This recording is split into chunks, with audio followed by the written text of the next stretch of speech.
สวัสดีพี่น้องแฟนเพจแล้วก็เพื่อนทั้งช่อง YouTube TikTok Story เนาะแล้วมาจะว่า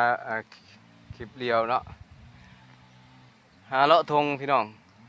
ตอนบ่ายๆเนาะเบิ่งทงไห้ทงหน้าพี่น้องธรรมศาสตร์โอ้ข่าวพระเจ้าก็กำลังสิสุกแล้วพี่น้องเอ้ยก็เริ่มจะได้เกี่ยวละอ่าอีกบ่ดนบ่นานหรอกพี่น้องประมาณ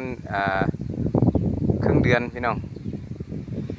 ก็ได้จะได้เกี่ยวแล้ว บางหม่องก็ได้เกี่ยวบางหม่องก็ยังทันได้เกี่ยวพี่น้องโอ้ยเนาะ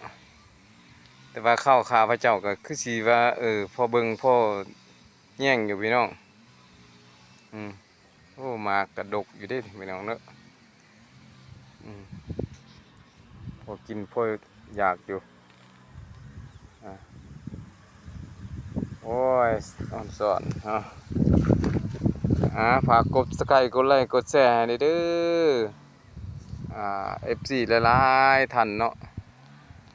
เพื่อเป็นแห่งอกแห่งใจพี่น้องบ๊ายบาย